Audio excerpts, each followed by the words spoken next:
বুজুরি ট্যাংরা এইসব ট্যাংরা যে না খাবে সে শালা জীবনে কিছু খাবার শিখেই না। একদম ঠিক। বেগুন দিয়ে বুজুরি ট্যাংরা, ধনে পাতা দিয়ে, তেল দিয়ে ঝোল। সাদা সাদা যে মাছগুলো ওইগুলো ছোট ছোট ট্যাংরা হবে, ছোট ছোট ট্যাংরা হবে, কানের দুই পাশে দুটো কালো কালো ফোঁটা হবে, আর গায়ের উপর দিয়ে আঙুলের মতো দাগ হবে।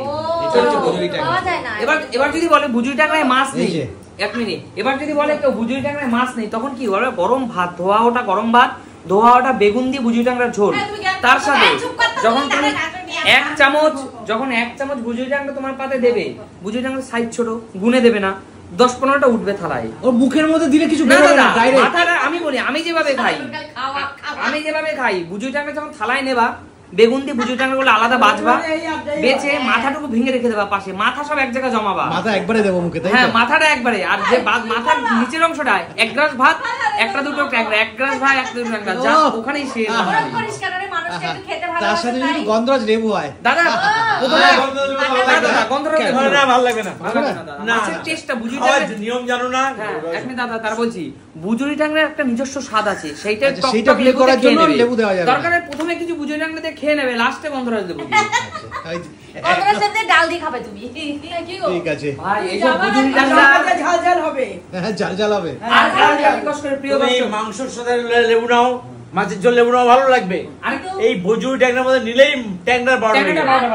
এবং একটা কথা বলি, যেটা আমি পার্সোনালি বাড়িতে করি, ধরো দেশি মুরগি খাচ্ছি, এবার দেশি মুরগিতে একটা স্বাদ আছে, এবার প্রথমে 2-4 গ্লাস দেশি মুরগি দিয়ে মাংসের ঝোল দিয়ে খেয়ে নেবো, টেস্টটা নিয়ে নিলাম, তারপর আবার লেবু দিয়ে শেষ পর্যায়ে কেমন দুটো টেস্টই নিচ্ছি। প্রথমেই লেবু দিয়ে যদি ভাতটাকে টক করে ফেলি, যেটা আমি করি না। আরেকটা কথা বলি, লাস্ট একটা কথা বলি, প্রিয় দর্শক বন্ধুরা, আপনারা নিশ্চয়ই বুজুরি ট্যাংরা খেয়েছেন বা দেখেন, জানেন, যারা গ্রামগঞ্জে থাকেন আরো বেশি ভালো পান। বুজুরি ট্যাংরা যেদিন রান্না করবা, সেদিন কিন্তু দিদি অন্য কোনো মাছ বেশি একটা, অন্য কোনো মাছ বা তরকারি নেই, তাহলে বুজুরি ট্যাংরা যে একটা ফ্লেভার, সেটা কিন্তু বেশি পাওয়া যাবে না। তুই চুপ কর না রে। আর বুজুরি ট্যাংরা যেদিন কিনবে একটু বেশি পরিমাণে, আমরাও তো আছি, যাতে মানে একটা তরকারি দিয়ে সব ভাত খাওয়া হয়ে যায়, একটু বেশি না না আমরাও তো আছি। আচ্ছা ঠিক আছে, এর জন্য একটু বেশি করে কিনতে হবে। উজ্জ্বল আছে, অবশ্যই অবশ্যই, এটা ভালো সজল আছে। সবাই মিলে খেলেই ভালো। আমি এই কথাটা আজকে বললাম, আজকে বুজুরি ট্যাংরার কথা বলতে অনেক ছোটবেলার একটা স্মৃতি মনে পড়লো। খুব যখন বয়স ছোট, মানে ধরো ক্লাস 1 কি 2 এ পড়ি, 5-7 বছর বয়স হবে, আমার ঠাকুমা ছিলেন বেঁচে তখন, আমার ঠাকুমা এখন আর নেই, গত হয়েছে। আমার ঠাকুমার সাথে আমি একদিন ছোটবেলায় মাছ ধরতে গিয়েছিলাম গ্রামের বাড়িতে। তো মাছ ধরতে গিয়ে আমার এখন স্পষ্ট সেই দিনটা চোখের পাতায় মনে আছে, মানে নারায়ণ শুনছে সব কথাটা, ঠাকুমাও আজকে হয়তো উপর থেকে শুনছে। ছোট্ট ঘটি হতো না, যেটা মাছ ধরে রাখতো, সেই ঘটি আমি ধরছি, আমি তো ছোট, ঠাকুমার সাথে সাথে সেই যাচ্ছি মাছ ধরতে। এবার এতটা জল, মানে ডুবন জল না, এতটা জল, ঠাকুমা ডুবছে, এবার আমি উপরে উপরে হাঁটছি মাটিতে, ঠাকুমা তো সেই কি বলে ওগুলো জলের মধ্যে।